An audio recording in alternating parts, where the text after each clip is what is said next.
जगदीश्वरस्य पसीद विश्वेश्वरि पाहि विषं तमस्वरि देवी चराचरस्य। माँ को प्रणाम। तो जो भौणी आज बड़ा सुंदर संगीतटी देले माँकर कथा भारी सुंदर लगला, भारी भावपूर्ण संगीत थिला। किंतु माँकर सही साइडटा को खाली आम देखुचे, किंतु माँ को देखीचे नंद यशोदा जेतले कृष्ण थिले कृष्ण को बोध माँ छाड़ी नाहांती, बाड़ी छाट देइछंती, बांधी भी छंती, बस उठ करैछंती। माँ तो सबू ठीक, किंतु माँ बेले बेले आमको शासन करने कौन कौन करी पकांती। तेणु से माँ को संतुष्ट करिवार मोहन मंत्र किंतु आम पाखरे अच्छी, जोटा हूँ गायत्री महामंत्र, एवं ताकू आउ अधिक खुशी करिवार पई आम पाखरे साधना चलती। आम जो साधना रूपक पुष्प उपहार माँ को चरण तले समर्पण करुचे, से माँ निश्चित खुशी होते, आमको गोड़े नहीं बांधापी निश्चित भाव में आमको मुक्ति मोक्ष करदेवे। तो जो माँ जो मंत्र साधना करुचे, जो थे माँ अत्यंत प्रीत हुंती, जो थे अत्यंत खुशी हुंती, जो थे समस्त रिद्धि सिद्धि अजाड़ी दियंती, या सिद्धि करिवार जो केतेटी उपाय अच्छी आपण मानक जानिछंती, पुणी आउ थे मन पकई दूची जे सब मंत्र सिद्धिर चारोटी कारण अच्छी। गोटे ध्वनि विज्ञान अर्थात विधिबद्ध भाव में उच्चारण, अन्यटी साधकर संयम, खाली सठिक उच्चारण करदेले हम ना, साधकर संयम। गुरुदेव कहले वाल्मीकि ओलटा जप करुले किंतु भावना उच्चतर थिला। एवं तृतीय हूँ उपासना रे प्रयोग उपयुक्त पदार्थ आम जहाँ जहाँ जिनिस व्यवहार करुचे। एवं चतुर्थ जो बड़ जिनिस अच्छी भावनार प्रवाह, श्रद्धा और विश्वास।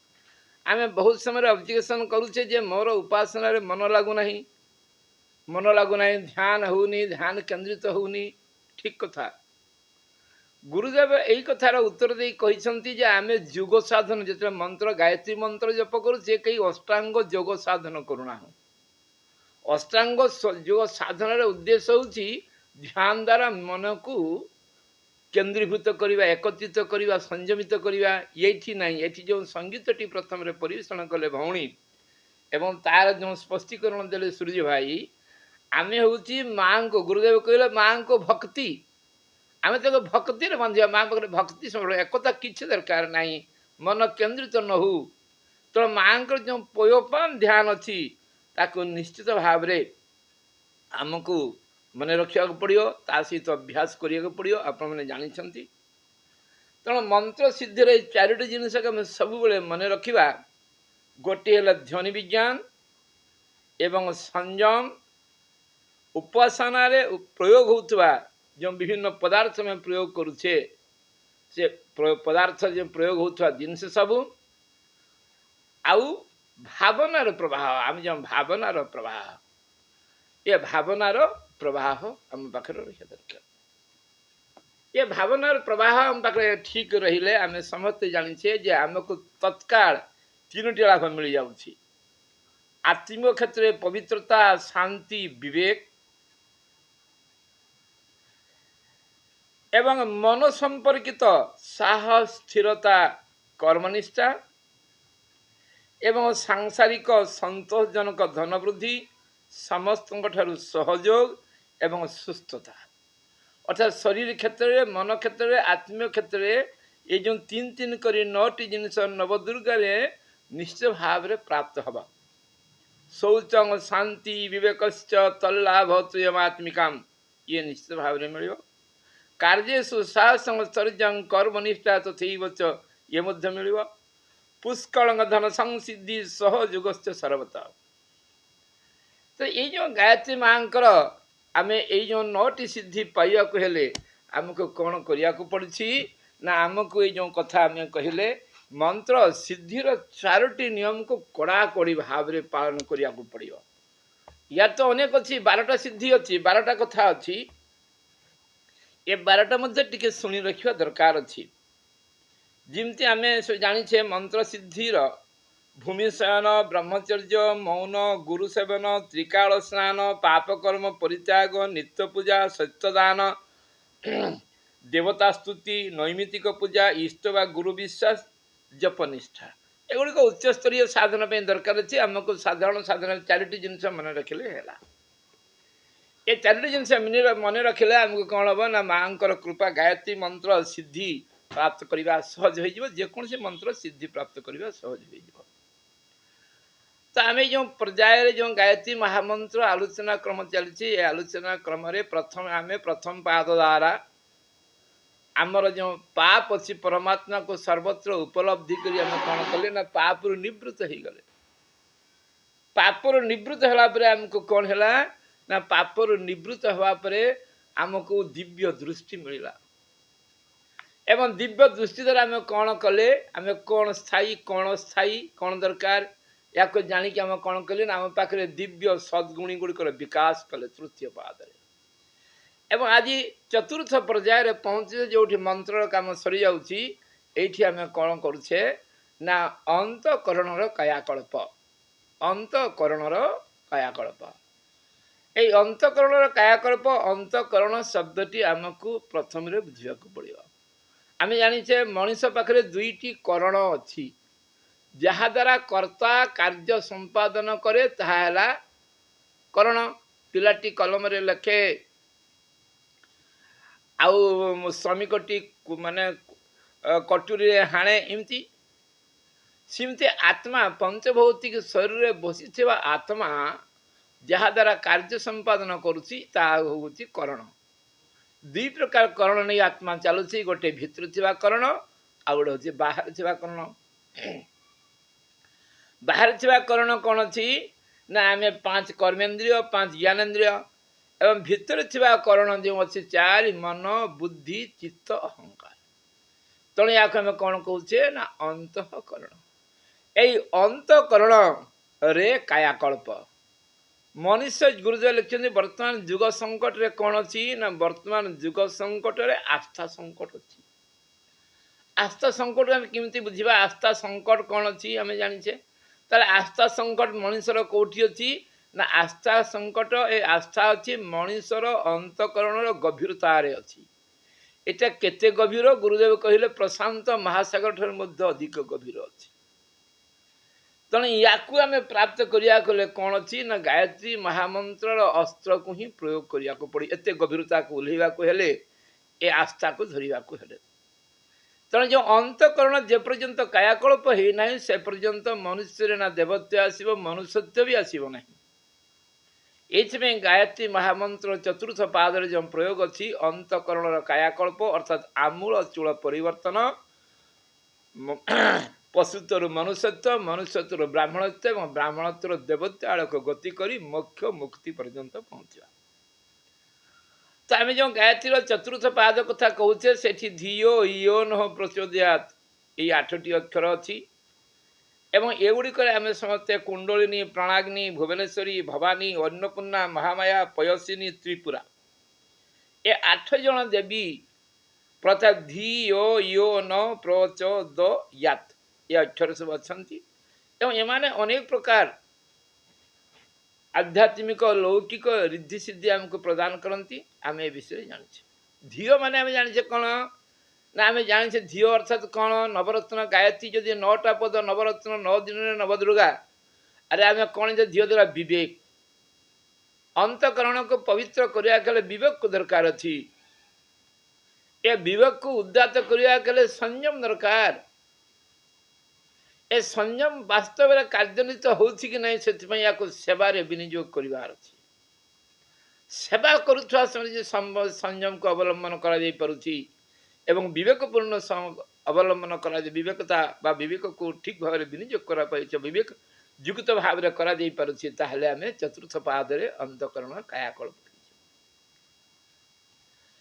तेणु आम जाचे आम कौन ना छड़ा धियो जाने कौन एगुड़िक करा कौन कर ना विवेक जागृत करने विवेक कौन कौन विवेक आम रहा दरकार तेणु धियो शब्द आम शिखीचे समस्त शास्त्र सार को ही ग्रहण करवा अनंत शास्त्र बहुलश्च विद्या स्वल्पश्च मायु बहवश्च विघ्ना ଯତ୍ ସାରଭୂତଂ ତତ୍ ଉପାସନୀୟଂ ନୀତିଶାସ୍ତ୍ରବିତ୍ କହିଛନ୍ତି। ତେଣୁ ଆମେ ସମସ୍ତେ ଶାସ୍ତ୍ର ଅନେକ ପଢ଼ୁଛେ, ଗୁରୁଦେବଙ୍କର ଅନେକ ବହି ଅଛି, ଗାୟତ୍ରୀରେ ଅନେକ ଜ୍ଞାନ ଅଛି। କେଉଁ ଜ୍ଞାନକୁ ଗ୍ରହଣ କରିବା, କେମିତି ଗ୍ରହଣ କରିବା? ଅର୍ଥାତ୍ ଗୁରୁଦେବ କହିଲେ ୟାକୁ ମନ୍ଥନ, ସମୁଦ୍ର ମନ୍ଥନ କରି ଆମକୁ କ'ଣ କରିବାକୁ ପଡ଼ିବ? ସାରକୁ ହିଁ ଗ୍ରହଣ କରିବାକୁ ପଡ଼ିବ। ଏବଂ ଇୟୋ ନହ, ଆମ ପାଖରେ ଯେଉଁ ସମସ୍ତ ସମ୍ପତ୍ତି ଅଛି, ବିଭୂତି ଅଛି, ଜ୍ଞାନ, ଗରିମା, ଧନ, ସମ୍ପତ୍ତି, ସମୟ, ୟାକୁ ଆମ ପାଖରେ ଯେତେ କମ୍ରୁ କମ୍ ଆମେ ରଖିବା। ସରଳ ଜୀବନ କମ୍ରୁ ଆମେ କେମିତି ବଞ୍ଚିବା ନା ଔଷଧ ଭାରତୀୟ। ଗୁରୁଦେବ କହିଲେ ଆମର ଷ୍ଟାଣ୍ଡାର୍ଡ କ'ଣ ହେବା ଦରକାର? କୋଟିପତି ହେଇଥାଇପାରେ, କିନ୍ତୁ ଜୀବନଯାପନ ପ୍ରାଣୀ ଔଷଧ ସାଧାରଣ ଭାରତୀୟ ଭଳିଆ ହେବା ଦରକାର। ରହନ ସହନ, ଖାନ ପାନ, ମାନେ ପୋଷାକ ପରିଚ୍ଛଦ ଏମିତି ହେବା ଦରକାର। ଆମ ପାଖରେ ଯେତିକ ସମ୍ବଳ ଅଛି, ଯାହା ଆମ ପାଇଁ ଆବଶ୍ୟକ ହେବ, ୟା ପରେ ଯାହା ବଳକା ହେଲା ସେ ଜନହିତରେ, ସମାଜ ହିତରେ ତାକୁ ଆମକୁ କ'ଣ କରିବାକୁ ପଡ଼ିବ ନା ଆମକୁ ଛାଡ଼ି ଦେବାକୁ ପଡ଼ିବ। ଏବଂ ପ୍ରଚୋଦୟାତ୍ରା ଆମେ କ'ଣ ଶିଖିଲେ ନା ନିଜକୁ ସତ୍ମାର୍ଗରେ ଚଳିବା ଏବଂ ଅନ୍ୟକୁ ସତ୍ମାର୍ଗରେ ଚଳାଇବା ପାଇଁ ବାଧିତ କରିବା, ପ୍ରେରଣା ଦେବା, ସହଯୋଗ କରିବା। ଇଏ ହେଉଛି ଚତୁର୍ଥ ପାଦର ଶିକ୍ଷା। ଚତୁର୍ଥ ପାଦର ଶିକ୍ଷା ଆମେ କରିବା, ତାହେଲେ ଆମେ କ'ଣ କରିବା ନା ଆମେ ଚତୁର୍ଥ ପାଦ ଯେତେବେଳେ ଆସୁଛେ, ଏଇଠି ଆମେ ଅନ୍ତଃକରଣର କାୟାକଳ୍ପ ହେଉଛି। ଅନ୍ତଃକରଣ ଆମେ ଜାଣିଛେ, ଅନ୍ତ ମଣିଷ ଯଦି ଭୁଲ କିମ୍ବା ଠିକ୍ କରେ, ଆମେ ୟାଗୁରୁ ଆଲୋଚନା କଲେ ଯେ କରଣ ସାହାଯ୍ୟରେ ସେ କରୁଛି। ଆଜି ପର୍ଯ୍ୟନ୍ତ ଆମେ ଯେତେ ଭୁଲ କରୁଛେ, ଯେତେ ଠିକ୍ କରିଛେ, ଇଏ ସମସ୍ତ ଆମ କ'ଣ ଦ୍ୱାରା ହେଉଛି ନା ଆମେ ଆଜି ପର୍ଯ୍ୟନ୍ତ ସଠିକ୍ ଭାବରେ ଜାଣିପାରୁନି ଏଗୁଡ଼ିକ କ'ଣ କ'ଣ ଦ୍ୱାରା ହେଉଛି, କେମିତି ହୁଏ। ଆମେ ଭାବୁଛେ ଏଗୁଡ଼ିକ ଦୈବ ଦ୍ୱାରା ହେଉଛି, ଏଗୁଡ଼ିକ ଭଗବାନ ଦ୍ୱାରା ହେଉଛି, ଏଗୁଡ଼ିକ ଭୂତପ୍ରେତ ଦ୍ୱାରା ହେଉଛି, ଏଗୁଡ଼ିକ ଗ୍ରହ ନକ୍ଷତ୍ର ଦ୍ୱାରା ହେଉଛି। ତେଣୁ ଏଇ ଯେଉଁ ହେଉଛି, ଏଗୁଡ଼ିକ ଆମର ଯେଉଁ ତିନି ପ୍ରକାର ସମସ୍ୟା ରହୁଛି, ଏଗୁଡ଼ିକୁ ଆମେ ତିନି ଭାଗରେ ବିଭକ୍ତ କରି ଗୁରୁଦେବ ଆମକୁ ଶିଖେଇଛନ୍ତି। ଆଧିଭୌତିକ, ଆଧିଦୈବିକ, ଆଧ୍ୟାତ୍ମିକ। ଯେଉଁ ଆଗାମୀ ଦିନରେ ଆମେ ଅନୁପଯୁକ୍ତ ଆଚରଣ କରିବା କାରଣରୁ, ଯେଉଁ ଆଚରଣ ଯାହା କରିବା ଦରକାର ନାହିଁ, ଉଚିତ ନୁହେଁ, ତାକୁ ଅନୁପଯୁକ୍ତ ଆଚରଣ କରିବା କାରଣ ଯେଉଁ କଠିନତା ଆମ ପାଖରେ ପହଞ୍ଚୁଛି ବା ପହଞ୍ଚିବ, ତାକୁ ଆଧିଭୌତିକ ସମସ୍ୟା ଆମେ କହିବା। ଆଧିଦୈବିକ କ'ଣ ନା ଯାହା ଦୈବ ଦ୍ୱାରା ହେଉଛି, ଅପ୍ରତ୍ୟାଶିତ ଦୁର୍ଘଟଣା। ଆଜିକା ଦିନରେ ଯେଉଁ ଆପଣ ଜଳେଶ୍ୱର ପାଖରେ ଯେଉଁ ଦୁର୍ଘଟଣା ହେଇଥିଲା, ପବନ ଯେଉଁ 15 ମିନିଟ୍ରେ ଆପଣଙ୍କର ନାହିଁ ନଥିବା କ୍ଷତି କରିଦେଇଥିଲା। ମନେ ଅଛି ଆପଣମାନଙ୍କ ଆଜି 28 ବର୍ଷ ତଳ ଘଟଣା ନ୍ୟୁଜ୍ରେ ଦେଉଥିଲା ଯେ ଆପଣ ଜଳେଶ୍ୱର ପାଖରେ ହେଇଥିଲା, ଆପଣଙ୍କର ପ୍ରଳୟଙ୍କରୀ ତାଣ୍ଡବ ଟର୍ନାଡୋ କହୁଛନ୍ତି। ଏବେ ଆମେ ନିକଟ ଭବିଷ୍ୟତରେ ଏଇ ଯେଉଁ ମୟୂରଭଞ୍ଜର ଯୋଶୀପୁର ଅଞ୍ଚଳରେ ହେଇଗଲା। ଏଗୁଡ଼ିକ ଆଧି ଦୈବିକ, ଇଏ ଅପ୍ରତ୍ୟାଶିତ। ଏବଂ ତୃତୀୟ ହେଉଛି ଆଧ୍ୟାତ୍ମିକ ସମସ୍ୟା, ଯାହା ବିକୃତ ଚିନ୍ତନ ଦ୍ୱାରା ମନୋବିକାର ଉପରେ ଆମ ସାମ୍ନାରେ ଆସେ। এই ଯେଉଁ ତିନି ପ୍ରକାର ସମସ୍ୟା ଅଛି, ଏଗୁଡ଼ିକୁ ସମାଧାନ କରିବାର ଗୋଟିଏ ମାତ୍ର ଉପାୟ, ସେ ଉପାୟଟି ହେଉଛି କ'ଣ ନା ସେ ଉପାୟ ହେଉଛି ଅନ୍ତଃକରଣରେ ବା ଅନ୍ତଃକରଣକୁ କାୟାକଳ୍ପ କରିବା। ଅର୍ଥାତ୍ ଆଗରେ ଯେଭଳି ଅବସ୍ଥାରେ ଅଛି ତାକୁ ସେଭଳି ଅବସ୍ଥାରେ ତାକୁ ଆମେ ରଖେଇଦେବା ନାହିଁ। ଅର୍ଥାତ୍ ଏହାକୁ ପରିବର୍ତ୍ତନ କରିବାର ଆମୂଳଚୂଳ ପରିବର୍ତ୍ତନ କରିବା। କ'ଣ କରି ନା ଏହାକୁ ଗାୟତ୍ରୀ ସାଧନା ମାଧ୍ୟମରେ, ଏବଂ ଗାୟତ୍ରୀ ସାଧନା ଛଡ଼ା ଅନ୍ତଃକରଣର ଗଭୀରତାକୁ ଓହ୍ଲାଇବାର କୌଣସି ବ୍ୟବସ୍ଥା ନାହିଁ। କାହିଁକି ବ୍ୟବସ୍ଥା ନାହିଁ ନା ଅନ୍ୟ ସମସ୍ତ ସାଧନା ଦ୍ୱାରା ଅନ୍ତଃକରଣକୁ ପହଞ୍ଚିଲା ବେଳକୁ କ'ଣ ଅଛି ନା ମନ, ବୁଦ୍ଧି, ଚିତ୍ତ, ଅହଙ୍କାର ସବୁ ପ୍ରତିବନ୍ଧକ ଅଛି, ଆତ୍ମା ପର୍ଯ୍ୟନ୍ତ ପହଞ୍ଚି ହେବ ନାହିଁ। ଯେଉଁଠି କୋଟି କୋଟି ଜନ୍ମର ସଂସ୍କାର ଜମା ହେଇକି ଅଛି, ଗାୟତ୍ରୀ ସାଧନା ଏହା ସମ୍ଭବ ହୁଏ କେମିତି ନା ତାଙ୍କୁ ମୂର୍ଚ୍ଛିତ କରି, ମୋହିତ କରି ମନକୁ, ବୁଦ୍ଧିକୁ, ଚିତ୍ତକୁ ସିଧା ଆକ୍ରମଣ ଅନ୍ତଃକରଣରେ ହେଇଯାଏ। ଏବଂ ଆଜି ଯେଉଁ ଆମେ ଗାୟତ୍ରୀ ମହାମନ୍ତ୍ରର ଚତୁର୍ଥ ପାଦରେ ଯେଉଁ ଧିଓ ୟୋନ ଧି, ଆମେ ଯେଉଁ ଧି ହେଉଛି, ଧିଓରେ କିଏ ଅଛନ୍ତି ନା କୁଣ୍ଡଳିନୀ ଦେବୀ। ଆପଣ ଦେଖିଛନ୍ତି ଏ କୁଣ୍ଡଳିନୀ ମହାବିଦ୍ୟା ବିଷୟରେ ଆପଣମାନେ ସମସ୍ତେ ଜାଣିଛନ୍ତି। ୟାର 4ଟା ନାମ ଅଛି, 5ଟା ନାମ ଅଛି ୟାର। ଗୋଟିଏ ହେଲା ପ୍ରାଣ ବିଦ୍ୟୁତ, ଗୋଟିଏ ହେଲା ଜୀବନ ଶକ୍ତି, ଗୋଟିଏ ହେଲା ଯୋଗାଗ୍ନି, ଗୋଟିଏ ହେଲା ଅନ୍ତର୍ଜା, ଆଉ ଗୋଟିଏ ହେଲା ବ୍ରହ୍ମଜ୍ୟୋତି। आपण मैंने समस्ते अंत ऊर्जा साधना कर बहुत लोक बहुत भाई मैंने कर हाथ टेकते कहले 80 भाग अधिक आपण मैंने अंत ऊर्जा साधना समस्ते कर अंत ऊर्जा भी आप भल जानी शरीर ऊर्जा मनगत ऊर्जा एवं अंतकरण ऊर्जा आत्मबलर उच्चतम गभीरतम श्रेणी को प्रदेश को से पाप ताक खोजी बाहर कर निष्कासन करी ताकू आलोकित करदेवा जो पूर्व निकृष्ट जनी रे जो समस्त कुसंस्कार थिला जो समस्त पशुवृत्ति प्रवृत्ति जमा होता ये समस्त चेतनार गभीरतार लुचिकी अच्छी जो चतुर्थ पाद में शिक्षा करिया अंत ऊर्जा जो भाई भौणी मैंने साधन करते सहज बुझीपे ना अति सहज भाषा आम पूर्वजन कुसंस्कार सबू अंतकरण गभीरतार लुचिकी अच्छा ये जो आम असुरता कथा कहूचे नवदुर्गार जो 9 प्रकार असुर कथा आम कहूचे ये गुड़ आलोचना किमती मरवे जड़े भौणी प्रश्न कर मारिया को पड़ो ना उपाय ना या मारिया को पड़ो जो अहंकार ममत्य काम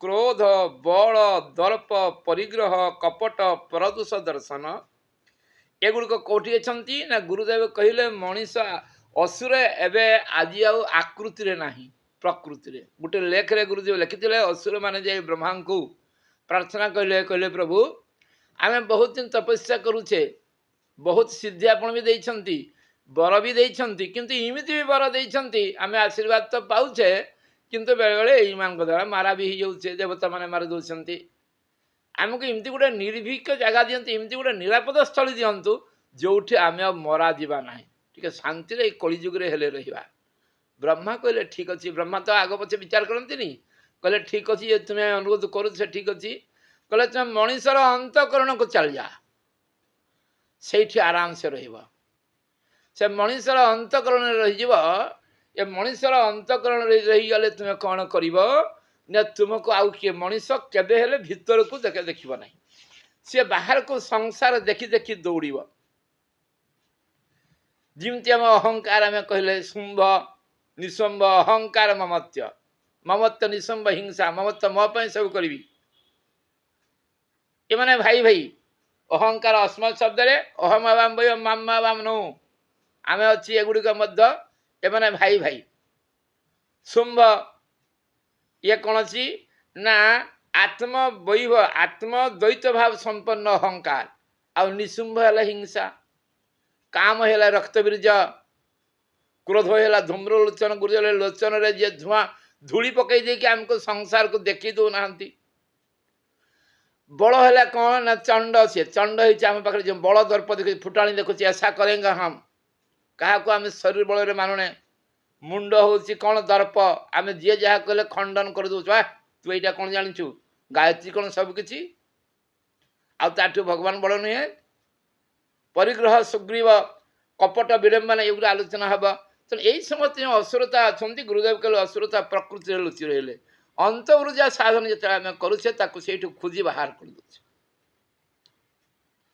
आमर विवेक संपूर्ण ओलटि जाउछि एवं जो आम आदर्शवादी चिंतन को ग्रहण करुचे ये समस्त उपद्रव धूलिसात हो जाउछि जो दुर्बल जीवात्मा को चतुर्दिगरु अवांछनीय प्रभाव टाणी आनी कि पुति हो जाइथिला आम अंत ऊर्जा साधन जो करुचे किंबा कुंडलिनी साधना जो करुचे किंबा गायत्री मंत्र धी शब्द को जो बुझुचे एवं जप द्वारा तो शक्ति ऊर्जा होची आम कौन करुचे चारिआडे असुर घेरुले आम गुरुदेव लेक्चे रकेट साहाय्य माध्याकर्षण शक्ति को अतिक्रम कर ऊपर को चलवा एवं प्रचंड शक्ति रे एवं उत्कृष्ट जीवन बंचार कल्पना आम शिखिजा कल्पना लोभ आकर्षण एगुड़िक सरल अटे किंतु आम से दिगरे चलवा जोटा हूँ कठिन कष्ट जमी आम साधना आज करुचे नवदुर्गार साधना समस्ते करुचे तेणु अंतकरण जो दुर्बलता अच्छी लोभमोह स्नेह सज्जन वातावरण रे दबाव आम उपर जो अच्छी चतुर्दिग परिव्याप्त विचार अच्छी जो उत्कृष्ट जीवन परिपंथी जहाँ अच्छी ताकू आम प्रतिरोध करने जो दुर्गा भली प्रबल शक्ति नहीं ठिया एवं ये समस्त अवरोध सत्य मध्य आम एकुटिया लड़ाई संकल्प नहीं नवदिनात्मक साधना करवा एवं यारी सहायता में कौन करवा ना उत्कृष्ट जीवन यापन आम जब जीवन या फलितार्थ हम ना जीवन में प्रतिफलन कर 9 दिन साधना बेकार चल तेणु जीवन को पतनमुखी न करी निम्नमुखी न करी ऊर्ध्वगामी करने उत्कृष्ट दिगरे बढ़ाई आत्मबल को बढ़ावा अर्थात अंत ऊर्जार योगदान करवा आमके इच्छा हम ये कुंडलिनी शक्तिर गोटे नाम आप जो अंत ऊर्जा साधन कर विषय अधिक जानी आउ ये समय कम है अंत ऊर्जा विषय में बुझीपारे परवर्ती पर्याय किए डाउट थी सी बुझीपारे तो ये जो यहाँ अच्छे या कौन करने या बदलवाई ये 3टा उपचार करा जाए ये अंतकरण को ये 3 उपचार नाम जहाँ आज शिव भाई तंकर लिखि दी जे कौन ना 3टा कौन अच्छी ना आम ये अमृत पीदेवा अमृत पीवा एवं आउ कौन ना कल्प वृक्षर फल कि कल्प वृक्षर छाया आश्रय नहीं जावा एवं परशपथर चमत्कारिता ये परशपथर चमत्कारिता को आम अंतकरण स्पर्श कर या कायाकल्प करदेवा तेणु ये जो जिनस गुड़िक अच्छी ये हूँ गुरुदेव लिखिं ये गायत्री साधनार चरम उपलब्धि गायत्री साधनार चरम उपलब्धि कौन ना अमृत पारस कल्पवृक्ष कामधेनु ब्रह्मास्त्र इत्यादि इत्यादि आप जानते तो ये गुड़िक संपर्क में टिके कथा आपन को टिके पूर्व सूचना कहीदे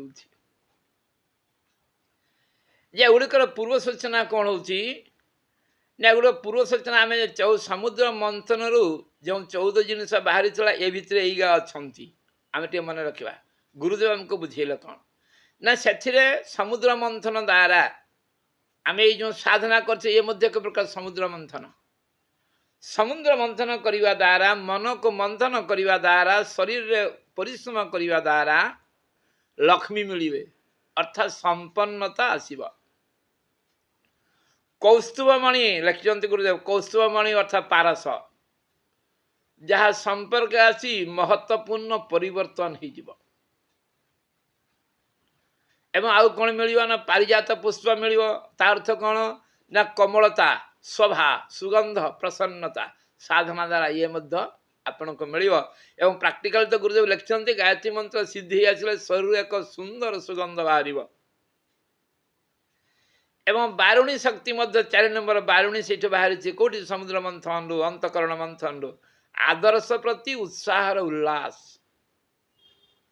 एवं 5 कौन बाहरी धनंतरी आरोग्य और दीर्घ जीवन ये जो साधना आम करुचे आम जो अश्वाद व्रत करुचे दिनचर्या को सठिक रखुचे या द्वारा धनंतरी आविर्भाव होती आरोग्य दीर्घ जीवन एवं चंद्रमा बाहरी जो शांति और शीतलता प्रदान कर आउ खंडक जिनस बाहर 7 नंबर कामधेनु कामधेनु कौन ना अवांछनीय कामनार विनाश एवं वांछित कामनार पूरण 2टा कथा रखाई खाली कामधेनु अवांछनीय कामना आम कला करवा जहाँ जमते रावण कले स्वर्ग को निशुणी बांधा यही अवांछनीय कामना गुड़िकर विनाश और वांछित कामनार पूरण करने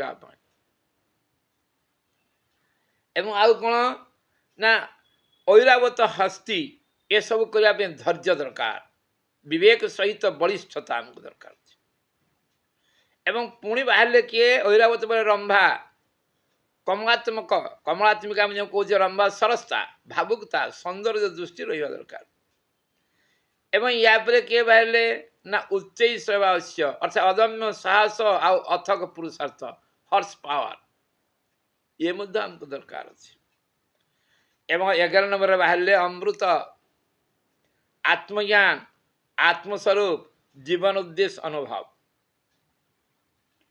एवं तापर बाहरी धनु अभीष्ट साधना को उपलब्धि करवा तार करिवार मार्ग मध्य एवं तापर कौन अच्छी शंख अर्थात अन्न को सुधारिबा अन्न को प्रभावित कर प्रखर वाणी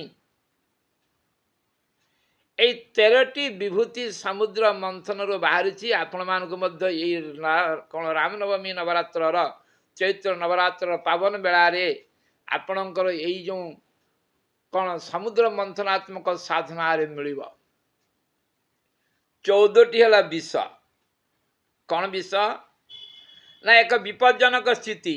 ଯଦି ସାଧନା କ୍ଷେତ୍ରରେ କୌଣସି ନିୟମର ଉଲ୍ଲଂଘନ କରାଯାଏ, ଅବମାନନା କରାଯାଏ, ତାହେଲେ କ'ଣ ହେବ? ଦୁରୁପଯୋଗ କରାଯାଏ ଜାଣିକି। ମା ଭାରି ଦୟାଳୁ, ଆମେ ଭୁଲ କଲେ ଆମେ ସବୁ ପ୍ରକାର ଭୁଲକୁ ସେ କ୍ଷମା କରିଦେବେ। ଗାୟତ୍ରୀ ସାଧନା କେବେ ହେଲେ ନିଷ୍ଫଳ ତ ଯାଏ ନାହିଁ ଏବଂ କୌଣସି ଓଲଟା ପରିଣାମ ଦିଏ ନାହିଁ। କଥାଟା ସେଇଠି ଟିକେ ଅଟକି ଯାଏ। ଏଇ ଯେଉଁ 13ଟି ଜିନିଷ ପାଇବା ଜାଗାରେ ଗୋଟେ ଯୋଡ଼ାଏ କମ୍ ହେଇଯିବ। ତେଣୁ ଆମେ ଯଦି ଦୁରୁପଯୋଗ କରିବା ତାହେଲେ ତ ଅନ୍ତିମଟି ଗୁରୁଦେବ ଲେଖିଲେ ବିଷ ହେଇଯିବ, ଘାତକ ପରିଣାମ ଉତ୍ପନ୍ନ ହେବ। ତେଣୁ ଏଇ ଯେଉଁ ପ୍ରକ୍ରିୟା ଆଉ ପ୍ରବେଶ ବ୍ୟବସ୍ଥା ଆମକୁ ଅଛି, ଏଥିପାଇଁ ଆମକୁ କ'ଣ କରିବାକୁ ପଡ଼ିବ? ନା ଆମକୁ ଯାହା ଯାହା ଗୁରୁଦେବ ବତେଇଛନ୍ତି, ଆମକୁ ପାରସ ଆଉ କ'ଣ କ'ଣ ନା ଆମକୁ କଳ୍ପବୃକ୍ଷ, ଅମୃତ, ଏ ସମସ୍ତକୁ ଆମକୁ ଯଥେଷ୍ଟ ମାତ୍ରାରେ ସଂଗ୍ରହ କରିବାକୁ ପଡ଼ିବ ଏବଂ ଆମକୁ କାୟାକଳ୍ପ କରିବାକୁ ପଡ଼ିବ। କାହାକ? ନା ଅନ୍ତଃକରଣର କାୟାକଳ୍ପ କରିବାକୁ ପଡ଼ିବ। ତ ଅନ୍ତଃକରଣର କାୟାକଳ୍ପ ଆମେ ଯେଉଁ କରୁଛେ, ଅନ୍ତଃକରଣ କାୟାକଳ୍ପ କଲାବେଳକୁ ଆମକୁ କ'ଣ ଅଛି, କ'ଣ କରିବାକୁ ପଡ଼ିବ, ଏଗୁଡ଼ିକର ସ୍ପଷ୍ଟୀକରଣ ଆପଣମାନେ ସମସ୍ତେ ଜାଣିଛନ୍ତି। ତ ଏଗୁଡ଼ିକର ଯେଉଁ ସମସ୍ତେ ଜାଣିଛେ ଆମେ, ଏଗୁଡ଼ିକ ଟିକେ ଟିକେ ଭଲ ଭାବରେ ଟିକେ ଟିକେ ଆଲୋଚନା କରିବାକୁ ଅଛି, ଆମେ ବୁଝିପାରିବା। ଅମୃତ, ଗୁରୁଦେବ ଲେଖିଛନ୍ତି ଅମୃତ କ'ଣ? ଅମୃତ ଆମେ ଜାଣିଛେ ଅମୃତ ଥାଏ କେଉଁଠି? ଆମେ ଜାଣିଲେ ସମୁଦ୍ର ମନ୍ଥନରେ ଅଛି। ସମୁଦ୍ର ମନ୍ଥନ ବାହାରିଲା ପରେ ତାକୁ ଦେବତାମାନେ, ଅସୁରମାନେ ଖାଇବାକୁ ଖୋଜିବାରୁ ୟାକୁ ନେଇ ପଳେଇଗଲେ, ସ୍ୱର୍ଗକୁ ରଖିଲେ, ଅମୃତ ନେଇ ପଳେଇଲେ। ତେଣୁ ଏ ଅମୃତକୁ କ'ଣ? ନା ଅମୃତର ତତ୍ତ୍ୱ ଦର୍ଶନ ସେ ଆମକୁ କହିଛନ୍ତି।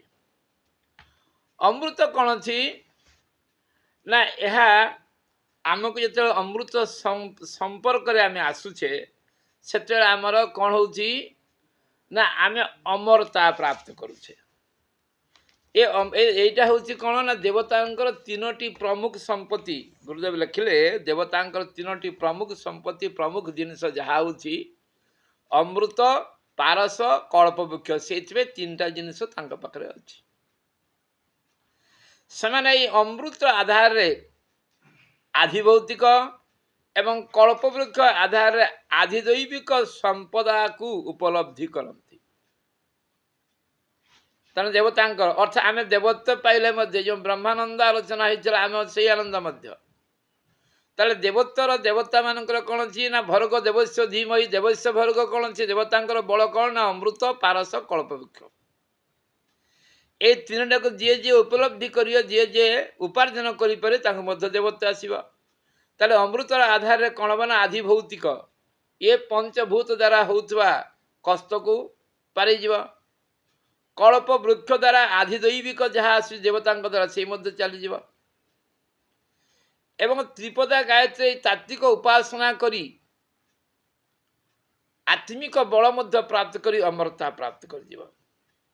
ଆମେ ଜାଣିଛେ ଅମୃତ ହେଲେ ସେଇ ପଦାର୍ଥ ଯାହାକୁ ଖାଇଦେଲେ ମଣିଷକୁ ମୃତ୍ୟୁ ହେବ ନାହିଁ, ବାର୍ଦ୍ଧକ୍ୟ ଆସିବ ନାହିଁ ଏବଂ ମାନେ ଆନନ୍ଦ ଉଲ୍ଲାସରେ ସବୁବେଳେ ମସଗୁଲ ରହିବ।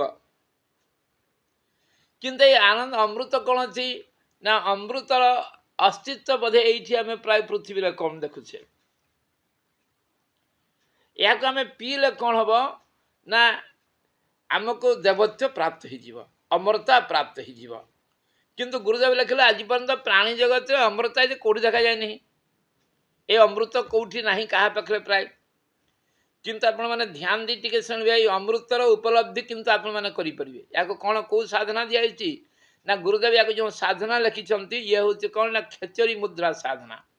ବାସ୍ତବରେ 1 ସପ୍ତାହ ମଧ୍ୟରେ ଅମୃତର ସ୍ୱାଦ ଆପଣ ଅବଲମ୍ବନ କରିପାରିବେ, ମାନେ କ'ଣ ଅନୁଭବ କରିପାରିବେ।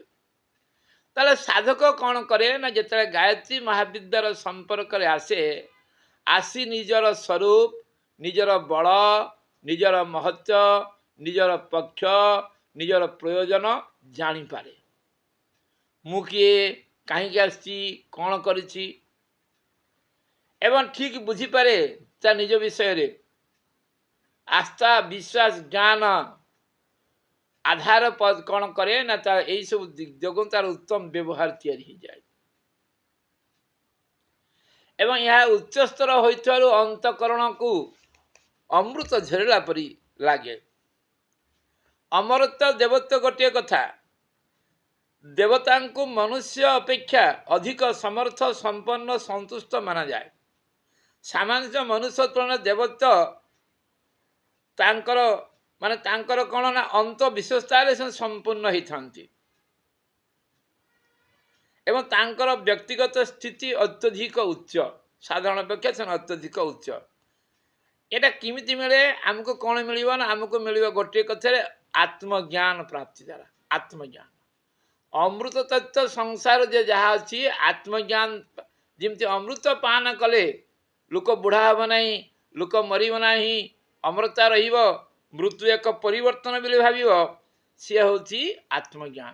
ଏବଂ ଆତ୍ମଜ୍ଞାନକୁ ଗାୟତ୍ରୀ ମାଧ୍ୟମରେ ହିଁ ଉପଲବ୍ଧ କରାଯାଇପାରିବ। ଅର୍ଥାତ୍ ଅମୃତ ତତ୍ତ୍ୱ ସାଧନା ଦ୍ୱାରା ତ ଖେଚରୀ ମୁଦ୍ରା ଦ୍ୱାରା ଗୁରୁଦେବ ଲେଖିଛନ୍ତି ଆପଣମାନେ ଉପଲବ୍ଧି କରିପାରିବେ ଏବଂ ତାର ସ୍ଥାୟୀ ଫଳ କ'ଣ ଦ୍ୱାରା ମିଳିପାରିବ ନା ଆତ୍ମଜ୍ଞାନ ଦ୍ୱାରା। ସେଥିପାଇଁ ଆପଣ ମାନେ ପଢ଼ୁଛନ୍ତି ଗାୟତ୍ରୀ ଆଉ ବ୍ରହ୍ମ ଏକ, ପ୍ରଣବ ବାହୁତି ଚୈବ ଗାୟତ୍ରା ତୃତୀୟନ ଚ ଉପାସ୍ୟ ତତ୍ପରମ ବ୍ରହ୍ମ ଆତ୍ମା ଯତ୍ର ପ୍ରତିଷ୍ଠିତ।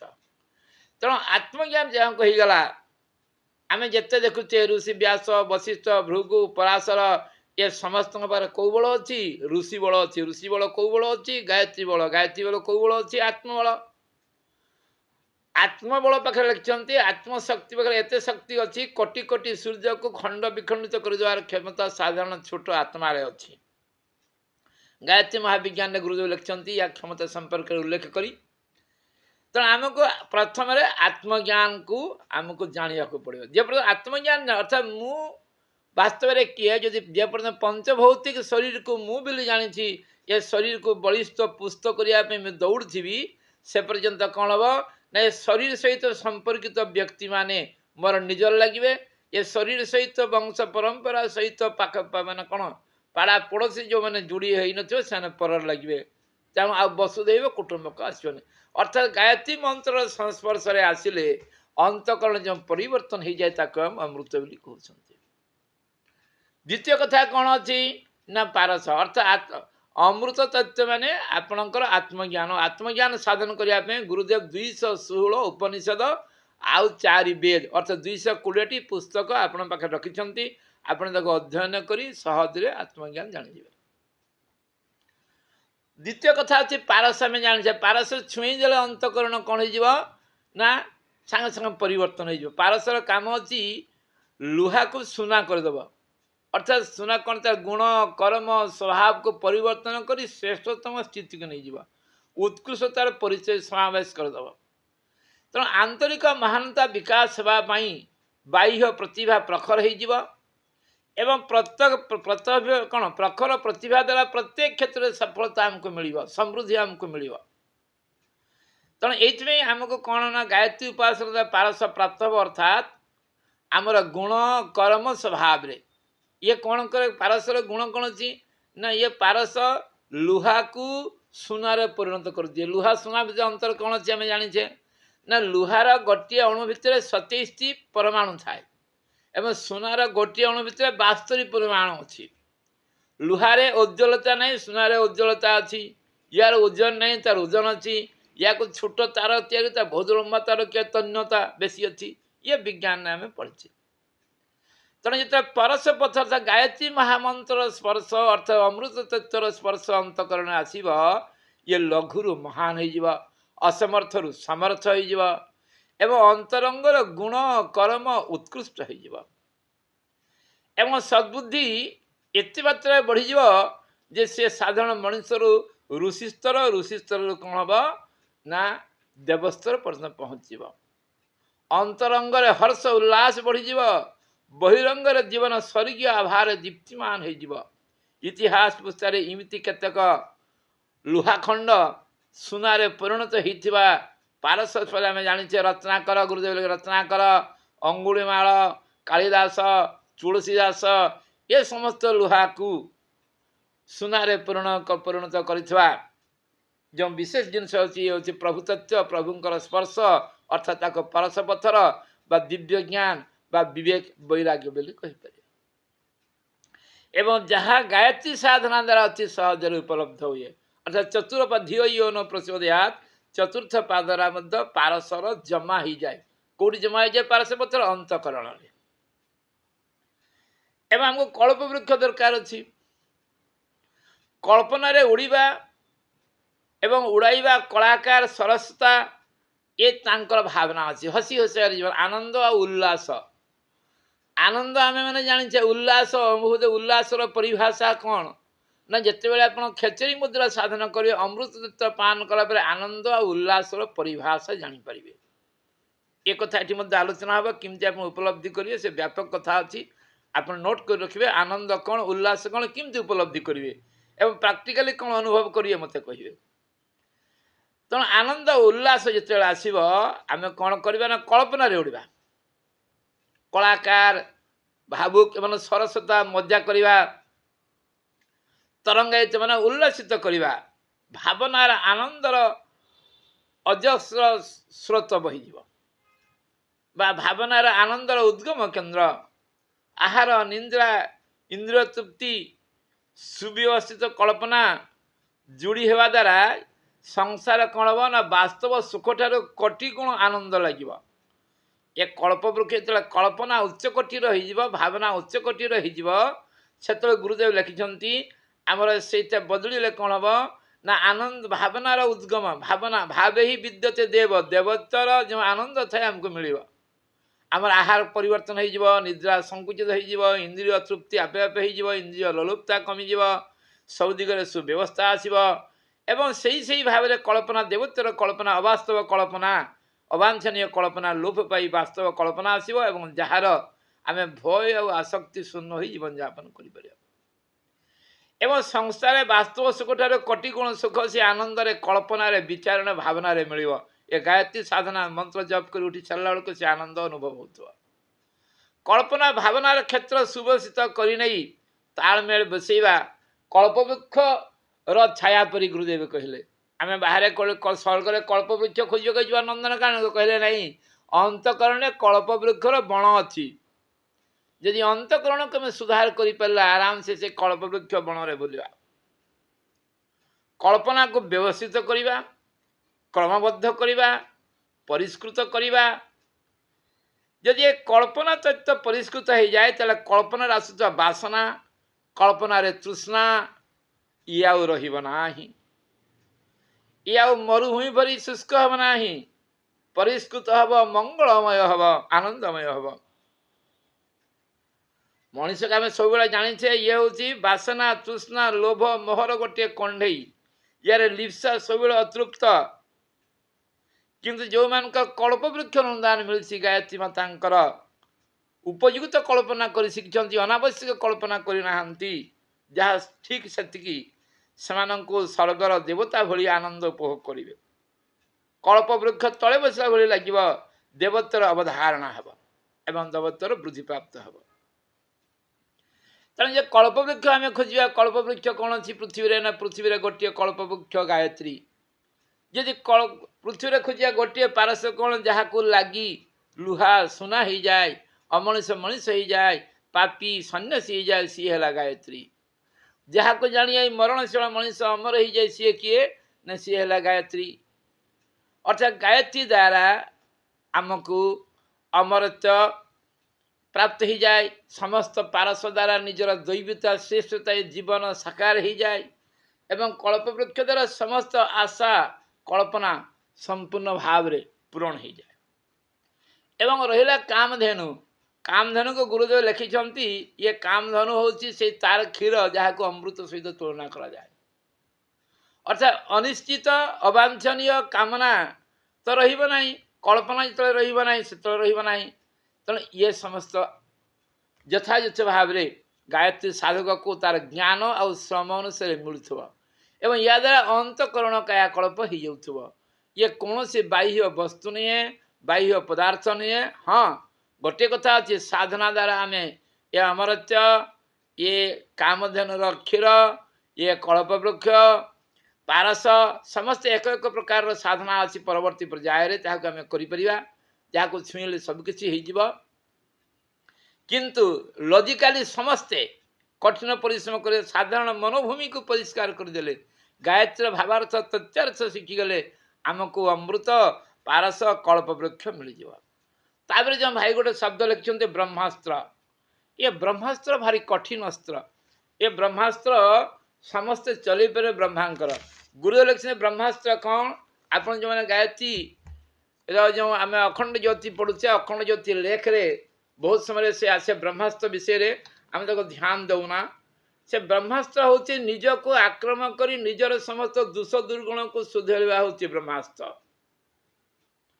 निजर समस्त दोष दुर्गुण को कौन करवा सुधारिबा हूँ ब्रह्मास्त्र ये ब्रह्मास्त्र द्वारा